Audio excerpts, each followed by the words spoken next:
This is a big rich town. I've just come from the poorest part.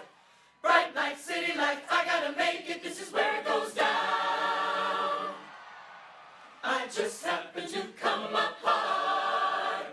Legal or illegal, baby, I gotta make it. What's up, everybody? Welcome to another episode of Power After Hours, your favorite power podcast. Krissy's on the other side of the screen, all the way in Atlanta, Georgia, and I am in the big city, New York City. I'm Jeff J. Thank you so much for listening to Power After Hours that you can find on all podcast platforms, on YouTube, and anywhere else in the universe that gets our signal. Actually, you know we're global, we're worldwide, we're universal, and we're multiversal. We're talking about Power Book 2 Go, Season 1, Episode 7, Sex Week. Now, this was Krissy's episode. She was ready for this because you know how Krissy get down. Oh, my husband watches this, man. Come on, you know it. Look at you. Look how she reacted. She was like, "Stop telling my business." Leave me out of it, Jeff. If it was date night, then it would be definitely. Because when the Davises go on date night, you already know the vibes. Like, listen, Jeff, I'm busy. All right. She'd be like, yo, why can't we record? We're going on date. All right. Say less. You know what I'm saying? I'm trying to say, Carrie. I'm not trying to have no Jabari and Carrie situation. Listen, we don't need that. We know Mr. Davis carries heat, so we don't need that. Okay. Oh man, shout out to my guy, man. Yo, this episode was jokes. Yeah. I haven't laughed out loud that much at Power in a long time. It was a lot. I saw somebody, because I didn't watch it at midnight, and I saw some tweets rolling, I try to bob and weed through the timeline, but I saw somebody say, yo, why is Power so funny when it's not supposed to be? And I was like, oh man, what happened? But then I watched and I was like, we're gonna get to a few things. Like, oh man, I haven't laughed out loud like that at Power in a long time. Where do you need to start? Well, we can start with the topic. Like we could roll into it because I feel like we're gonna get to a lot of things through it with Sex Week at Stansfield. It's kind of like the traditions, kind of like Freshman Friday, cut day, senior cut day, stuff like that. They have Sex Week where it was supposed to promote sexual education and sexual responsibility like that. It was started by the kids, and basically it morphed into the week where all the kids are fucking on campus. So, what did they expect? Right. Dare, you know what I mean? Remember when Dare used to come to your school back in the day? Right. Drugs, and then everyone's in the bathroom. Right. Like yo, pass that. Yeah. So this was the whole premise for the week, and you had two things going on. Well, first with you talk about Jabari and Carrie. I knew when it said Sex Week, I was like, oh, this is a Carrie episode because absolutely the same thing here. I was like, oh, this is about to be about them. Right. Just about her, her sex addiction and all of that. But because they've not addressed it since they came back from the hiatus. Because I was expecting how it ended before the hiatus with Carrie's storyline to be brought up last week, but it wasn't. Right. So when I saw Sex Week, I was like, oh, here we go. We knew they were on deck. So it's we see the dynamic between Jabari and Carrie kind of a little bit deeper, and to me, she's getting better while he's getting worse. Like in terms of like what she's doing. I mean, for all intents, she's coping with what she's doing, and like in terms of like her sex addiction or whatever. Like they both have issues, but I think Jabari, he showed a level of possessiveness and jealousy that before they were arguing at each other, and you could just tell it was like petty ex stuff. But from Jabari seeing her talk to Tariq after Tariq doesn't get make the semifinals of that fellowship that he had, so that he's trying to graduate early, right? And him showing up at the crib when Zeke is in the shower talking about, I brought food, I brought the cards where you have to write the secrets to all the students, and he sees that another man is in there, and he goes nuts. So his mathed a different way, thinking that Tariq was the one that she was fucking, where he had it 50% right, to be fair. She is fucking a student. It just ain't Tariq. It ain't Tariq. And I was like, man, at what point are you going to figure this out? Jabari is toxic as hell. Let me just put that out there. You know, they painted Carrie as the one with the issue in the beginning of this series. And I actually think it might be Jabari. Yeah, Carrie might have sex addiction issues, but he has controlling issues. Like, for him to go off left field like that, when we all know he's fucking a student, I was like, bro, what you mad at her for? Like, you not only that, you're becoming possessive and obsessive. Whereas when she heard him having sex with a student, she retreated. Right. And he seems to be somebody that's attacked. And it's unnecessary in so many different ways. Like, Jabari is legit a toxic ass male. That's what I'm gonna refer to him as from here on out. Okay. Jabari means toxic and insert language here. Come on. Last night was extra as hell. He was so extra. And I'm like, what is we gonna tear up the card and then write? You know, I was like, we really acting like we 10 years old. You a grown ass man. Like, he's got a lot of issues. Yeah. And you know, I knew 48 Laws of Power was going to make an appearance somewhere in the Power series, and it makes an appearance here where they want people to use those cards as a way to reveal the secrets. Like, you have to try to get the secret from your partner by any means necessary. I thought it was hilarious that these secrets were like one word: beach, pool, ball. And he writes a whole some professor. Like, I was like, oh, we gonna write a whole statement on. Because I didn't know what he was writing. Like, we didn't know what the cards were until the assignment came, and then what he was writing, I thought it was something, a message to him, but it was kind of an indirect message to him, because he was using his. Because it's no real secret that the power does have some type of correlation to the 48 Laws of Power and the ways that people use their manipulation and different methods to ultimately achieve what their goal is to get what they want. Right. And, you know, all the characters, you can look at every character on this show and in the show's history, because now we're dealing with book 2, Angie, Tommy, Ghost, Tasha, Saxe, Stephen Ott, like all these people that have been using their power to achieve what they want, which is more power, which is a beneficial objective, right? So we knew that it was cool that the book made an appearance and they were building to this case. But you could tell, talk about manipulation first with Jabari, what he thought he was going to write that Tariq was going to see that, get rattled, like, the hell is this? Like, why would you be writing this to me? Right. You know, like, why would you want me to carry the secret? And then he'd find it out. That's why when he went and he's writing, he tells him, I could get you into the fellowship, the semifinals, if you write this. You are a few points off. Write this extra credit paper on an intimate relationship that you've had with a love interest. So he was trying to get a confession, basically, that he could use against Carrie. But then Carrie fucking flipped that whole script on him. Bruh, she was like, I know your handwriting. I was like, dang, you know you've been with somebody for a minute when you know how they write. And she was like, I know this is your handwriting. You can bring this about me, but let's not talk about how I got this on you. It's a written confession. Right. So she flipped it in a way that I didn't expect her to do it. I wasn't sure how she was going to maneuver that situation.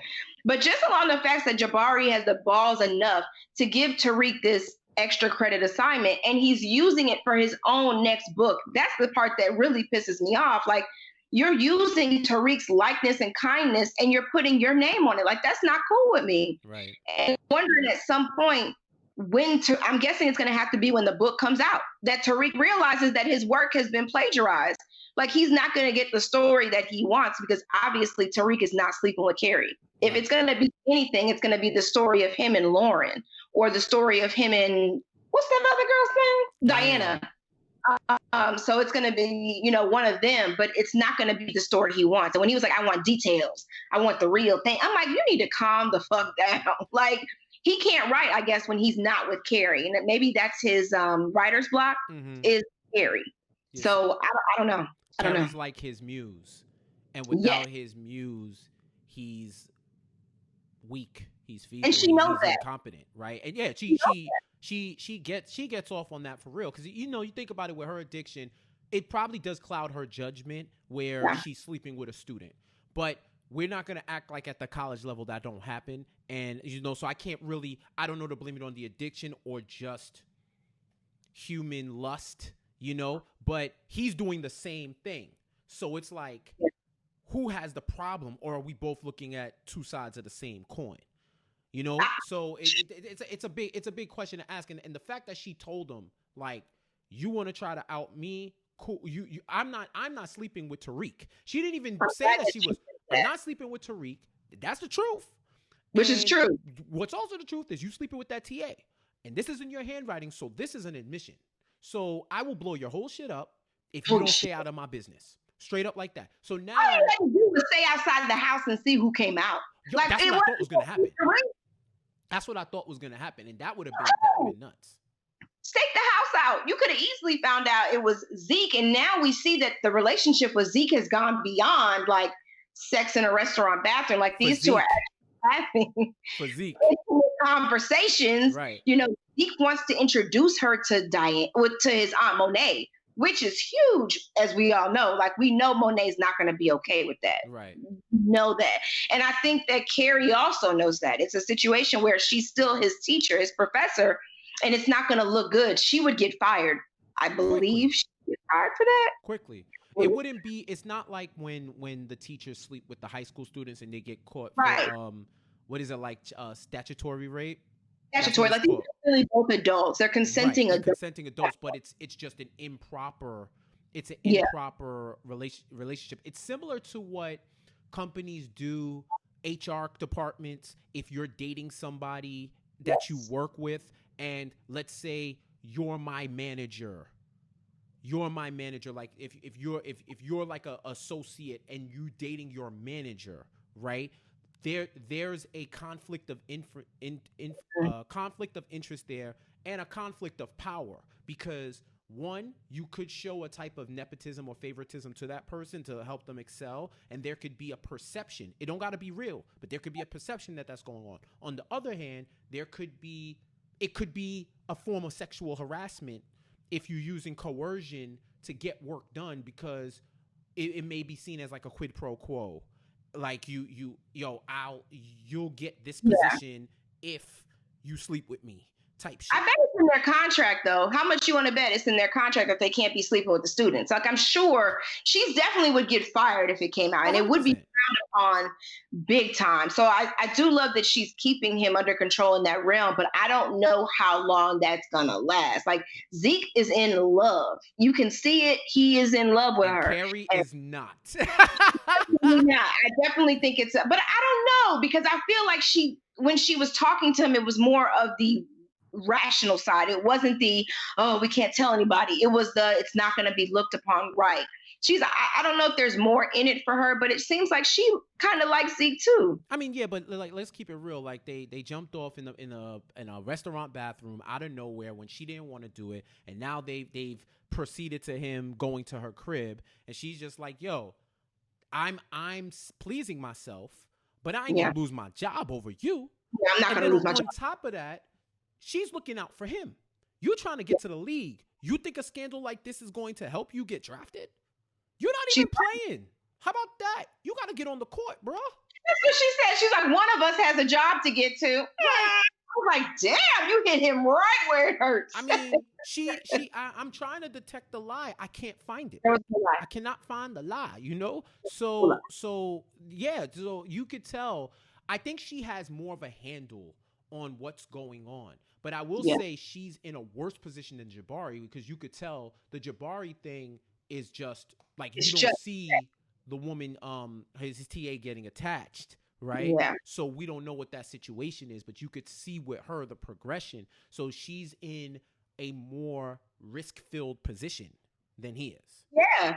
Zeke doesn't, and he obviously said he didn't even want to go to the party because he's not interested in those girls. But if you think back, like, when Zeke told that, I think it was to Tariq, he wasn't interested in the hoes as he spoke. So he seems to be wanting more. So for someone like him to even be interested in, not just interested in her, but loyal to her, not sleeping with random other women at the same time, it speaks volumes how invested he is. And that's why I say, I wonder how long she's going to be able to contain the whole, we can't tell nobody, because I feel like he's in love. And when you're in love, you do stupid shit. Right. Yeah, 100%. Yo, I feel like we can get to this because it's gonna connect to the all of the parts of the show.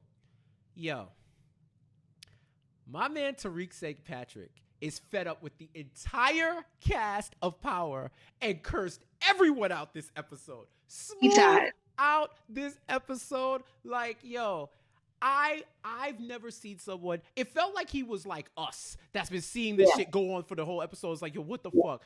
It was like he came hot out the gate when he saw Riley and Braden in the bed talking about, y'all look like 2 raw chicken cutlets. That put me out. I was like, because he ain't never lied. These look like I got something in my fridge right now. That's exactly what they look like with pink hair. Why he was like, yo, this shit looked like unseasoned sex going on. Like, y'all have the nerve to be fucking. I told you not to have her here. Your homeless ass girlfriend. You're not supposed to be back until, well, now. I was like, Braden, get it together. And God bless Tariq, because he said what we were all thinking. Like you said, the 2 chicken cutlets was accurate as hell. Listen. But he's definitely fed up. And understandably so. He's got the weight of a lot of different things on his shoulders right now. And at the same time, he's still doing the work for Zeke. Like, I'm glad they put that back in our head, because I keep forgetting that that's the main reason why he's still there.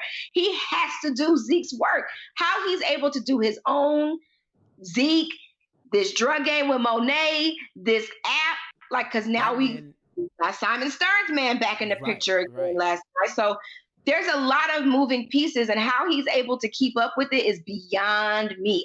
They don't show enough for me to understand how he does it all. I loved how he rolled up to Zeke like, yo, I'm doing 25 page papers while you getting your fuck on.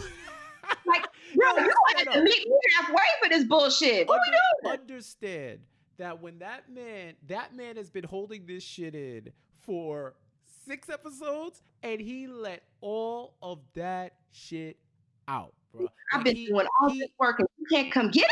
Right. And this whole situation with Riley, it's finally come to a head, because this is the part of the series where the characters start to figure out things that we've already figured out. So with Riley actually blew herself up when she said an episode ago, when she was like, yo, my bad, I gave you that drink, blah, blah, blah, blah. And Tariq was like, what the hell are you talking about? Then when Trace came through and was looking for Braden and was trying to say, try to talk on some, I don't know what you got my brother into. And once again, Tariq goes off talking about, I will call that angry black nigga to come over and shake you down again if you don't give me my money. If you don't give me my money for what you took. And he's like, I'll call the cops. He's like, nigga, the cop worked for us too.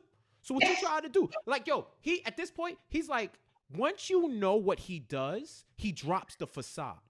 He drops the facade, and now you know it's real.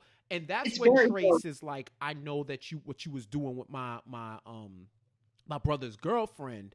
Like what? He kind of blows that up to Trace, where he tells him how he saw Tariq in the room knocked out with Riley, and they walked in, and he's like, yo, I had to even wash my sheets because he was in my room. I don't know what the hell y'all was doing. And that's when Tariq follows her. Yeah. He gets on his all he was missing was Ghost track hoodie. Track suit, right? Followed her to court, and figured out that was Saxe's niece. Was Saxe's niece. This is where the writers start to piss me off. Like, okay, all right. So he catches Riley in the court, finds out that it's Saxe's niece, right? So wouldn't that be the dime that you decided to drop to Braden? Wouldn't that be the main one that you go after him with when you confront him and you say that she's not good for you? Like, so you also tell him, about the situation where she tried him, right? In the room, she tried to get with him or whatever. But then you let him walk out without telling him the biggest piece of information. You can't be involved with someone like this who has an uncle in the DA's office. Right. She's obviously a plant. Why wouldn't he have told him that? Why? That's a very fair point. What I would think of is, when I think of Tariq, you know how people say sometimes you're so smart you're stupid? Yeah. He may have overthought it and said, okay, well, I have all of this evidence to where I can tell Brayden this without tipping my whole hand. Because if he tells him about the DA, then he has to tell him about the trial. Everybody knows his mom is on trial for murder. But the more exposure that the truth has, the more exposure to the truth is the more vulnerability that he's going to have. Because if, all right, her uncle's a DA, Tariq, so what? This is the same DA that's trying my mom for murder of my dad and being a head of an empire. All right, cool. Well, your mom didn't do it, right? So then what's the problem? She still could be trying to get information though. Like right. That's true. That's what I would say. Like he could be trying to get information to hurt my mother through me. So, just them, he could potentially find out what they are doing with this app. He finds that out, it's game over. Right. Like, so I just would assume, and like you said, so smart, dumb, because he is brilliant, Tariq, by the way. So I just find it odd that, when you see Brayden, it's not going your way and Brayden's not believing you. That would have been the piece that I dropped, like, all right, you don't believe this? Boom. Well, take that. How do we explain that? Well, then, we don't get the whole spicy scene with Brayden and Riley where he breaks up and says, and here's the thing. This was the best case scenario for Tariq, where he can get Riley out of there and out of whatever she's doing without having to tip his hand, right? And then he also, I don't know if the writers kept this in mind. This would be something that we'd have to ask them. But the fact that chess has been at the backdrop of this whole series, and he's always making moves and thinking about 3 or 4 moves ahead. It is the smarter version, right? Courtney Kemp said this in her after the show, right? Tariq is part Tasha, part Ghost, part Tommy, part Kanan. He's like the distilled versions of them to be the version that he is. So he tries to use all of their best qualities with none of their mistakes, while he's still making his own. So it's like, what would have happened in that situation? Like, if it was Tommy, he would have sold everything. And of course. You fucking with the fucking DA's office. It's the fucking feds, Ghost. It's the fucking feds, Ghost. Right? Ghost would have completely lied. Ghost would have probably did something like what Tariq did in that situation. Tasha, too, with like different types of finesse. Kanan would have killed Riley. Oh, killed her. Straight up. Right? So you have all those options on the table. It's like, with Tasha and Tommy, it's Tasha and Ghost, it's how do you lie?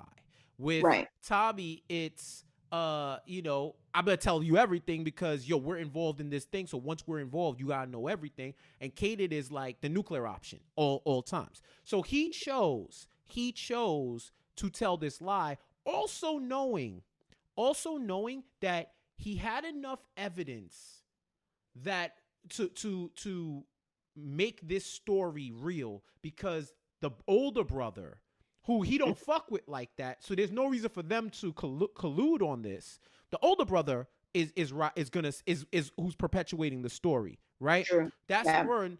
And 2, he knows that Brayden is so pressed for the truth that the only way Riley gets out of it is if she tells him what she's doing. Yeah. And then when she tells him, my uncle sent me up here to surveil Tariq to get some type of evidence on what's going on with that case. He was never a target of that. But at the same time, then I'm questioning, okay, is this part of your undercover thing? Yeah. Like, did you actually even care for me? Right. Those are the questions. So if it was like a chess move, that was a checkmate move. because any move that she made would have made him. She could either say that's not true, tell the truth, that didn't happen, or you got to tell him the truth that you drugged him by accident, or whatever happened. Like you drugged him, and then you took pictures of him, and you continue to take pictures of him. You have to tell all of that. You have to tell all that. So he made a calculated move, and while I do agree with you that they could have went that way, I don't think we get to see how he has like ultimate control. And to be fair, I don't know I trust Brayden with that after Kane rolled up, and he basically dropped his whole cover because Kane didn't know Tariq had other people involved. I think Brayden did that because he saw it as the only way out. Right. It was at a point where he was going to he thought he was going to be killed because of his brother's loose ass mouth. So he did what he had to do to survive. But I don't think he would have, if he really was going to drop the whole dime, he would have told him about the chessboard and all that stuff about how he was leaving a message. I think Brayden genuinely thought he was doing what he had to do and letting Tariq know how to approach the situation. But it just so happened he didn't have time to do the board how he needed to do it. But I was a little bit disappointed that Brayden chose Oh Girl, but it kind of reminded me Tommy and Holly. That situation with Holly when Ghost didn't necessarily approve of it. While I do think that this is not the last that we're going to hear of when it comes to her, I think there's going to be more with her story because I think she actually is in love with Brayden. And I think that was the piece she wasn't counting on, is falling in love with Brayden. I genuinely think she does because I saw her face when he walked out, and it was the face of somebody who was hurt. So I think it was more than just surveilling them. I think she ended up falling in love with them, and now she's got to figure out how to get back in. Right. And we're going to see, because I don't know if either option is going to help her. Just for like what I said before, it's going to help her, but it may drive her to do something irrational and maybe tip Saxe's hand, which could be used against Saxe, because once again, Saxe is using funny style ways to get his to get what he wants. And once that's discovered, that could blow up the whole case. I'm saying, what's stopping her from telling the truth to Brayden and Tariq and flipping the whole shit on her uncle? Because it's not like, he gets her out of jail, as we saw, like he gets her get out of jail free card when he represents her or whatever. But, who's to say that she may choose Brayden over her Uncle Nancy? So I don't know. We'll see. We'll see.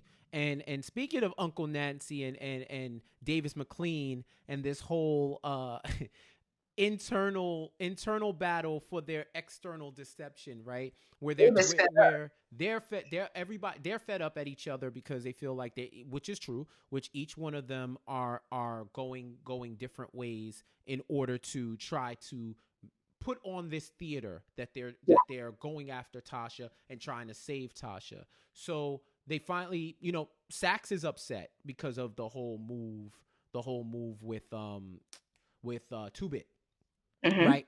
So now he's like, yo, I have to hit Tasha hard. Like we need something that's going to show that I'm making an effort. So who can we get? And they're going down the list. It's like Tate, no, lying ass nigga. Kate Egan, former stripper, cokehead, mother of Tom Egan, Eliza Proctor's kid. Like they was like, yo, we could call her and see, and then they choose Paz. So Paz is back, and this is like the one person, and this was a good play by Saxe, because you knew above anything, Paz just wanted violence for what happened to Angela and everything, and it looked like she finally made peace. But he said he was the one because of that phone. Because of that phone, she was the one that he could try to flip on it. What did you think about his defense? Like how Saxe operated with her on the stand? No, I thought it was smart because every question he asked, like she was answering with the truth. And that's the thing. It's not that he was asking questions to try to make her lie. Like these were truthful ass answers. And to the point where I was like, damn, it makes a lot of sense. Like Tasha could have been the queen pin if you take into account the questions he was asking and how she had to answer them. She could have been protecting, him. She could have been trying to go after Angela because she didn't have a relationship with Angela. Angela took her husband, so to speak. She could have done all of those things, and that's all you have to do in court is create some sort of doubt. And so if you listen to the questions he was asking and how she had to answer them, it created a lot of doubt. Like to the point where every time they would show the jury was like, oh, like, because she could be the queen pin. We've made that case here, where everything you could say about Jamie could also be said about her if you align them the way that they're trying to do in court. Right.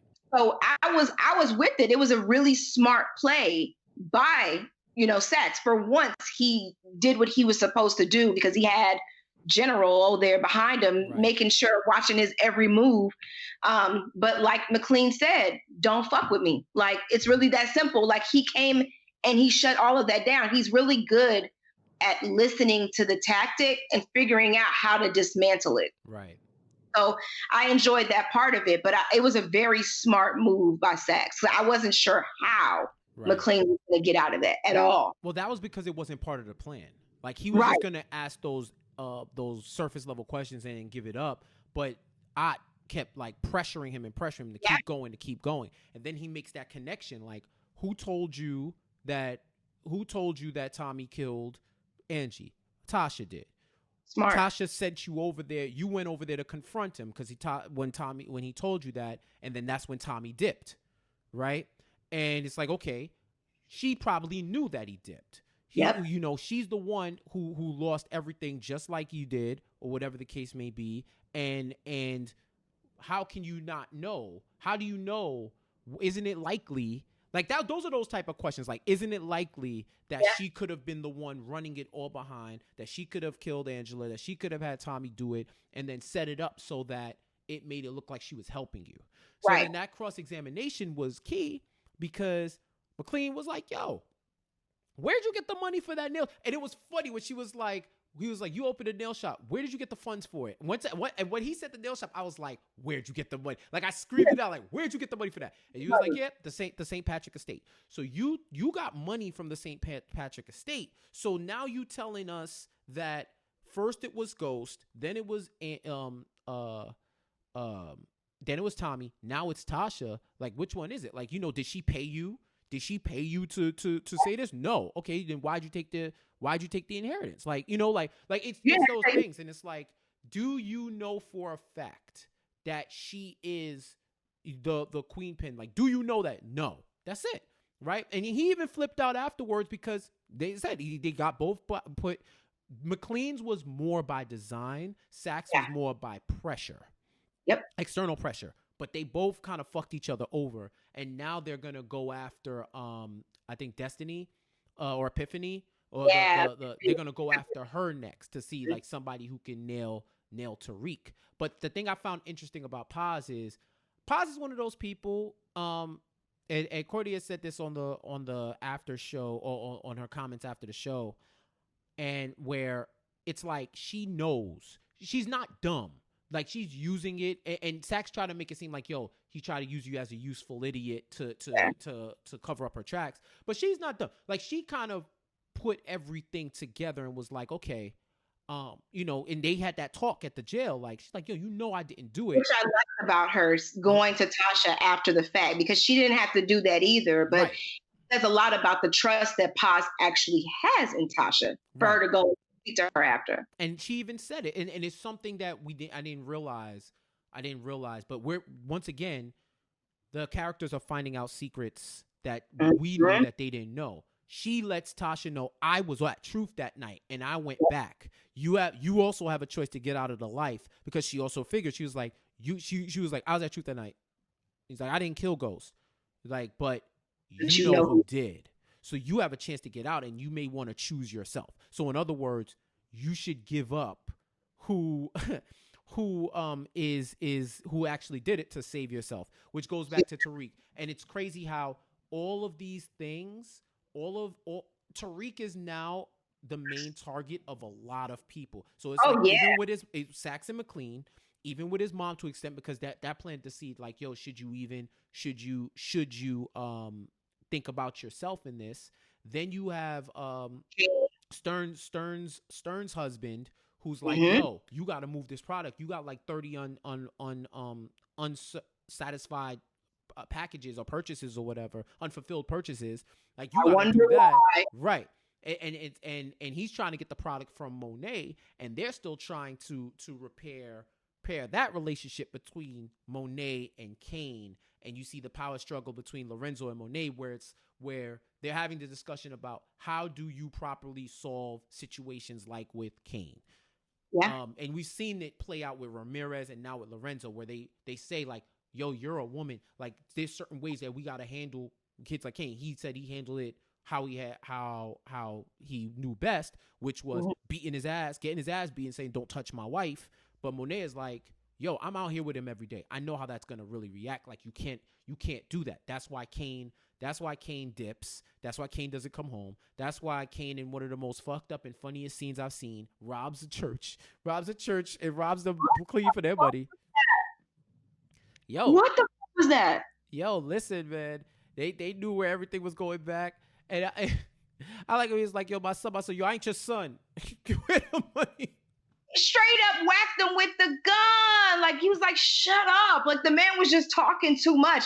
Like, I was like, man, you are in charge. We doing this to a preacher? Yo. Like, I was like, I know it's not going to end well for you, Kane. You can't be messing. Any show you've ever seen, when you mess with the church, you end up dying. The priest was like, you can't do this in the Lord's house. He said, nigga, that's my house now. And then I was like, but it was just reckless in so many different ways. Like, all he had was that little mask covering his nose. Your hands are visible, and you've got known marks all across your body. Like, if you're gonna rob somebody, you need to cover up any distinguishing marks. Like, that's basic stuff. Like, right. So it was just, he was acting in a reckless moment to get what he needed, which was money, instead of going back and doing what a real man should do and apologize to his mama for being reckless. Yeah, and he continued to do that. He just reckless. Right, and I like how how the kids, they're more mature than Monet kind of gives them credit for, and they move. Like Drew could run this whole operation right now if he wanted to. I don't think that's his desire, or they just don't want to put certain things. And he's going to run it a certain way with like the least type of conflict, but he knows everything that's going on. And Diane, she knows that there has to be some type of trust. That's why she goes to Kane's shorty crib and finds him and says, yo, we got the drop coming. You know, mom needs you. You got to be there. I won't tell them where you are. And goes and tells Monet, he got to trust somebody. I'm not going to tell you where he is, but he's going to be there tonight. And then from those reckless actions, he gets picked up. He gets picked up by the cops because I guess homeboy who saw his tattoo put him at the scene because they know him. They know his street name. They're like, yo, he gets bagged. He misses the drop, which could have been fatal for Monet because the young boy he knew. Yeah. That's why they needed him there, because they knew that dude would not have tested her with him there. But he once again went after him, and legit, if it wasn't for Diane really held it down because she called Tariq because they needed product and had him downstairs. And if it wasn't for Tariq coming in and, funny enough, pulling a Monet, yo, what the fuck is going on here? Yeah, that was the best part because he had his hands open and everything. I was like, yo, did they tell him to do that? But it was very like a mirror watching the two of them. You know what I mean? And it was Tariq's face as he see like everything that's happening. He was like, "What did I get myself into?" kind of face, right? Because you don't expect to have to be going through that while you just down there trying to boo up. Which right? Yeah, that finally had to talk, and then this pops off. Listen. But saved Monet's life, and that's something she's gonna have to realize at some point as well. Who knew that a love triangle would save Monet's life between Tariq, Diane, and Lauren? Because, you know, and I'll say, Tariq, this is one of the ways that he's Eclipse Ghost. He's keeping it real. He's like, yo, I'm not smashing her. I'm not doing anything with her. You know, I don't want you to get complicated with this, because Tariq is really like Monet's model child. You do everything I say, you know all the risks, you do all of this, and we just get this money and we get it done with like least risk possible. And he's telling her, but yeah, of course, they're gonna kiss and they're gonna mess around. He tells her the truth about there wasn't Lauren in the in the Which spot that night. And then you got Lauren, where Lauren is trying to get the secret out of him. They start playing around, and homeboy comes in, and you have that conversation with them before based on that. And once again, Tariq fed up with Tariq fed up with y'all. Yo, what he said, nigga, don't you go to school in DC? Yo, I screamed because I was like, yo, he's up here a lot. Like, you don't have shit to do at school. You don't have nothing. Yo, you must have the Acela monthly pass. You must be up on Acela back and forth from New York to DC, or you must have a buddy pass connect, because that man is up here more than he's in DC, and he's supposed to be in school. Go do something, my nigga. We over here trying to play. Okay. I loved how he was like, yo, you better talk to him before this nigga get himself hurt. And he's like, I am not a nigga. I am an educated man, and you should know this. And he leaves us like, educate you as you are educated as I am. Right. We are not the ghetto Negro. We are actually elevated, talented. I bet you and I both at the same time was like, nigga. Got it. Yo, I love how he left. I loved how he left. It was like, later, nigga. Like that. I'm like, yo, put that quote right next to if there is no struggle, there is no progress. Put that quote next to I have a dream. Put that quote next to we ain't land on Plymouth Rock landed on us. That quote has to be hanged in the Blacksonian. You said it, nigga. Like, I was like, yeah, you tell that dude. And then Lauren got in his ass too. Listen, he had a bad trip. Trip. He lost her. And then when she ends up like, yo, let's go to the Q party. He's like, don't you want to go with Malcolm with that? He's like, no, we broke up and blah, blah, blah. And then, she's like, I loved how she was like, well, now that me and Malcolm broke up, maybe you and I could discuss a few things. And I'm like, damn, do you need some time to heal? Like, come on.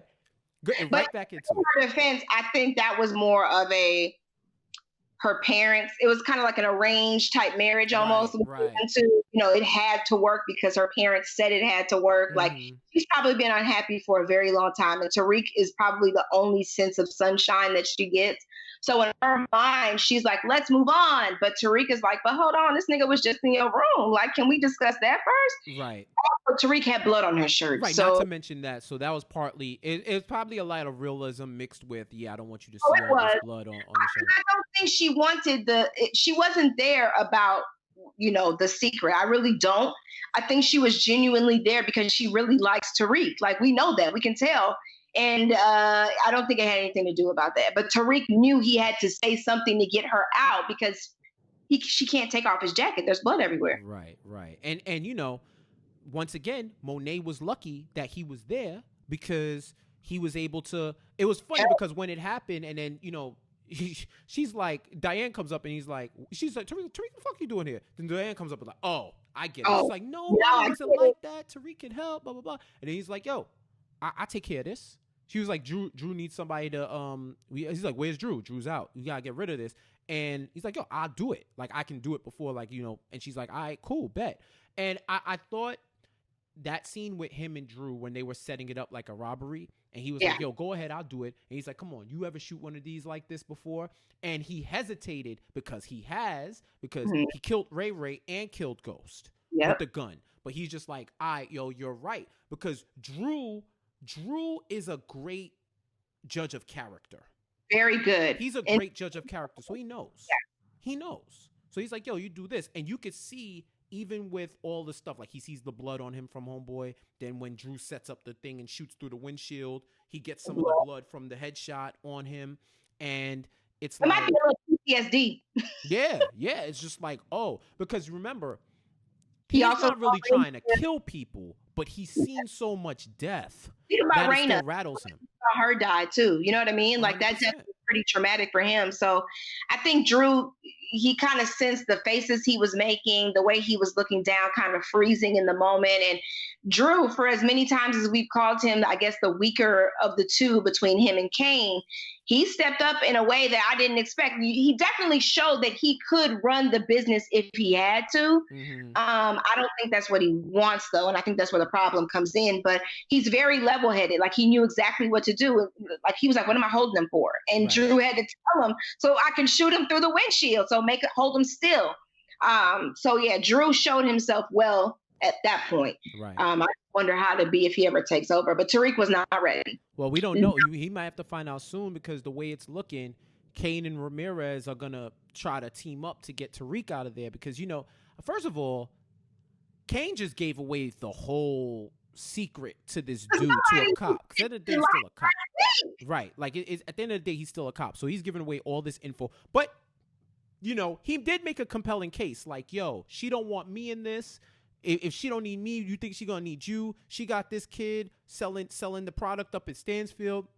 What's gonna be our use? And then Monet's words kind of confirmed it when he was like, I don't need, she was like, when she tells him like what happened, and he's like, all right, well, where Drew at? We need to go get rid of him. He said, don't worry, Tariq already got it. And they kind of look at each other like, oh. So now, without knowing, Tariq has to worry about Saxe and MacLean. Tariq has to worry about Kane and Ramirez. And then Tariq, from the previews and everything, Tariq is going to have to worry about Jabari too. Yeah, it's looking like a problem. Right. It's looking like he's got a lot of problems. Right, because he's trying to get to the bottom of what the hell is going on in Tariq's life, because he needs to write this book. So now, who is going to try, like, Tariq is being assailed on all fronts now, and he doesn't even know what's coming through, but it's just in the way he moves day to day, it seems like he's ready on the fly, other than a lot of these people. So it's going to be interesting to see what happens with Davis and Saxe, how Kane and Ramirez try to like take this thing down, or if they even want to take it down, because that means taking care of Tariq. Because if you remember, Ramirez was like, don't mess with this kid. He's in too much shit. Right. Like, no, he's in this shit. He's in too deep. Like, you can't be doing that. And then Jabari don't even know shit from shit. He's just trying to write a book, but he might try to uncover certain stuff following this dude too. So we don't know where it's gonna go. He gonna get himself killed, and I'm okay with that because he's toxic as hell. But yeah, it wouldn't surprise me. I do know, based on the previews, it's looking like Tariq his life is gonna be in danger. So I mean, I don't know. I think Kane is reckless, and like we've said, and I think he makes impulsive decisions. And I think it's not gonna look good for Tariq. And Monet needs to get him under control. How she does it, I don't know. She's not succeeded thus far, but she's going to have to realize that he is going behind her back. And I'm hoping that the cop tells her, because he's going to see Kane do something that he can't recover from, and he's going to have to go tell Monet. Yeah. Yeah, you're right. Well, I can't say nothing else. You're definitely right. Like, that would be something that would shake it to the core. But I can't wait to see. You ready to get? We thank y'all for these questions. We got email questions. We got Twitter questions. So let's get to it. First from Jermaine Brown, 2-part question. 1, why is Monet always so mad? You are a brave man asking a black woman that. And, you know, I'll defer to Krissy because I'm not getting in trouble. Oh, that's what we doing? Oh, okay. I think Monet is always mad because she's got a lot on her shoulders. You know, she's got a husband who is in jail for who knows how long, for life, I think they keep saying. And then she's running this organization with somebody who's supposed to be her right hand that doesn't respect her as running the organization. So, you know, she's dealing with 3 kids who she doesn't know how to be their mother. She only knows how to be the queen pin that they're making Tasha out to be. So I don't think it's that she's mad. I think it's that she's got so much on her that she can't afford to display happiness. She can't show the weakness. And for women, unfortunately, that's a weakness. So she has to lay the law and pretend to be this role of this hardcore, heavy-hitting woman to avoid anyone looking at her as weak. I couldn't have said it any better itself. I co-sign all of that. 2, if the Tejadas were running things in Queens for years, why they never ran into Ghost and Tommy? I think we answered that in like previous episodes. Basically, Queens is a pretty big borough. So it's just because a bunch of black and brown folk are selling drugs. It's not like there's a national drug dealer convention that happens annually in each borough that we get together and brainstorm and have jam sessions on narcotics distribution and development. It's not like Lobos came in and gave a TED talk on Primera etiquette. You know what I'm saying? It's like the borough is big. The borough is very huge, so I don't think that everybody knows everybody. And also to the fact that Ghost was literally named Ghost. So people don't know who Ghost is. They might have heard the name. It's just like, yo, I might know who the heavy hitters are, but that doesn't mean I'm doing business with them. You getting money your way, I'm getting money my way. So I think that's one of the reasons why. Protecting it from being known that he was Ghost too. So it's not something that people would know, like James St. Patrick was Ghost, because he's got everybody and their mama in the background making sure nobody knows he was Ghost. Right. So therefore, nobody knows who he was. Nobody knows. Drug dealing is not a monolith. So I don't think you're going to know every single person or have any single idea to what's going on. So there's a con for drug dealers. Yes, it's not like Dealer Con. Okay, there is no such thing as Dealer Con. It's not like the drug dealer, the DDE, the drug dealing expo or whatever like that. Sporting hat. You will be in. I am in Crackdorf.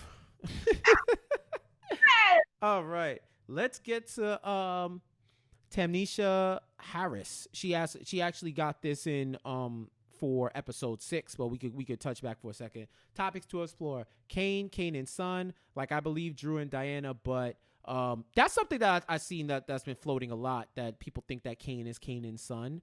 I think that's a reach. I hope that's not the case because I may throw my PlayStation out the window if that happens. Monet vulnerability, a good thing. Her face pics though are needed. Don't take that away that she's the actual queen pen. Nancy and Riley, like she's so obvious how Tariq missing the shot. Like I thought he knew from the pic she took, but clueless. Plus she's gonna say she's not gonna leave his door. Then she dropped something in the room and he ain't opened the door with the quickness, even though keeping Diana's identity a secret was smart. Right. Yeah, I get that. This is like one of those. That's like one of those points where you answer your question in the middle. It's like, oh yeah. So yeah, that's the exact train of thought that I went to. How Tariq let her tell him she drugged him or mistaken was intended for Brayden. Yeah, we just spoke about that. She it's kind of like she breezed by it and he was like, what? And he wasn't really like woke with it, you know. Last thing with her, I feel like Brayden should have told him she was asking all these questions, making statements, assuming. Yeah, definitely. Why Kane always getting left out of assignments that could make him more well-rounded? He wants to learn. I push back on that. I don't know if he wants to learn. I think he just wants to get money one way. He wants to do it. You could actually draw a parallel between Kane and Tommy, where Tommy did not give a fuck about truth. He didn't care about truth. He cared about selling drugs, and truth was just a vehicle to do that. He was not interested in Ghost becoming a mogul or a business, actual legit business. None of that. This shit, it was nothing more than a glorified laundromat with bottle service because all they were doing was washing money. So I don't know if he's trying to do more. I think Kane wants more power and responsibility. That's it. He doesn't want to learn. He thinks he learned everything already. He thinks he knows everything. That's not somebody that wants to learn. Like, at all. I don't see him as that at all. Yeah. I agree with you. He wants more power. He wants to be able to say that he's part of this business because he kept saying us about him and his mom. And his mom had to remind him like, yo, it's me. It's not us. Like, so let's be clear. He just wants his name to be known. That's it. Exactly. And she finally says, Brayden was definitely listening to C Murder down for my hitters when it was time for Rod. Like, he need to brought up a code after that. How after experiences, he ain't get rid of Riley so him and Tariq can talk. And they put pause on Broski. Yeah, I mean, I think Brayden is built for this. I think Brayden is built for this, man. I definitely appreciate the email. I think Brayden is built for this, and his playlist could rival some people. I'm telling you, the way he be vibing with that. Let's see the Twitter. Let's see what y'all gotta say. Shout out Dr. Scott NYC. Is Tariq's relationship with Lauren and Diana analogous to Ghost's relationship with Angie and Tasha, i.e., being more attracted to someone not in the life than to someone that is? What do you think? That's a good question. I didn't even really think about those two, to be honest with you. I mean, I do like the fact that he has Diana and he can speak to Diana about certain things. I don't know that he can be, because she kept saying, you can lean on me, you can tell me, but he can't really be 100% honest with her because he couldn't even trust her to keep the app away from her mom. So she would likely go and tell her mom anything that he said that could be of, something that he wanted to keep a secret. So I can see how the two align. I don't know that Lauren is like an Angie, though. I mean, she understood who he was. She understood what he did, and she knew the truth for the most part. I don't know that Tariq will ever be able to tell Lauren that part of who he is. I don't think he would ever want to. So that's where I'm like, I don't know. What do you think? I think no. No, because I think that he's about his business. Like, he's literally about his business. He's trying to get his inheritance, and he's trying to get out of school on time. And I think he knows from what he saw his dad do, right, that I don't need to mix business with pleasure. Like, I really should not, because I know this has there's nothing else. There's nothing good that can come out of this. For real. There's nothing good that can come out of this. So why get it mixed? I don't even know if he really wants to deal with Lauren like that. I think he's having his fun. He's like a kid having his fun. Like, he's really trying to keep it straightforward. But I don't think that he's really trying to get with either of them. I don't think it has anything to do with like the mixes. I think he's in a situation where he's come out of a lot of bloodshed, a lot of pain, and seen people make the mistakes that he doesn't want to make. So he's trying to do it a different way. Agreed. Yeah, so thank you for that. Tapatio Tara, what's up? Who are you guys most excited to see take the witness stand next? I'm excited to see Kate, but I wonder how they'll present her, clean and sober or still a mess. I don't know who else they can really call from the old series that could help. Everybody's either in the wind, dead, or isn't really a good witness, unless they try to call Tariq himself. That's what I was going to say. They may call. I think they definitely have to. If you're trying to pin it on Tariq, the way they opened the door last week, I think it was, is not going to be enough. They're going to have to get him on the stand and get some type of mistake being made by Tariq. Right. So that's what I think. I think Tariq would be the one that I'd be interested to take the witness stand. So I don't know. Other than that, I'm trying to think who else could it be? Maybe if they find Shorty, I can't remember her name, the original Shorty that he was dealing with at Choate and ended up getting him bagged. Yeah. I can't remember her name off the top of her head. Emmy? Is it Effie? Effie, yeah. So her, maybe her, but then nobody knows her. Nobody really knows her like that. Right. So I don't think she would be. I don't think you can call like Dre dead. Yeah. Tommy gone. Who else is dead? Kane dead. Ghost dead. Angie dead. What's her face? The redhead that Tommy was dating dead. Holly. Yeah, I mean everybody's dead. Nobody lives. Keisha dead. Keisha dead. All the Primeras basically dead. Shit, everybody. Everybody who really knew what was up and what was going on. Maybe Tamika Robinson, and see if she can break her privilege, because she knows a lot. So who knows? But either way, I think they're locked. So I want to see where they go next. And shout out to Justin, the illest Rican, calling Jabari Jamiroquai. I am over it. I thought he looked a little bit like Tank, but I take Jamiroquai. Jabari is the worst, actually. He might be my least favorite character right now. This is gonna be another Condola with Jabari calling him like Jamiroquai. Let's do it. Man. I am dead. I am dead. You got anything to say about this episode? Anything else? Nah, man. Shout out to everybody who hit us up last week, though, about the debate that we had last week. Everyone was pretty much either on my side or your side. Like Twitter, our Twitter fans and our Instagram fans, y'all are the best, man. We appreciate you guys for listening, watching now, and always leaving comments out. The ones about Braden, people agreeing with me on Braden being the ride or die. Oh, yeah. I'm glad y'all see it. But yeah, we love everything. Y'all keep sending in your comments. We love listening and we love reading them so that you can see what we have to say. 100%. So that does it for us. Thank you for joining us on another adventure into Power After Hours land. Be sure to follow us on social at Power After Hours on Twitter, on Instagram. If you have any like power memes, power news, whatever, anything that you think would be cool that you want us to discuss and put up or make a video on, DM us on either account and we'll definitely check it out and see what's up. Power After Hours pod on gmail.com. If you have an email that you want to send, Krissy, where can they find you on social?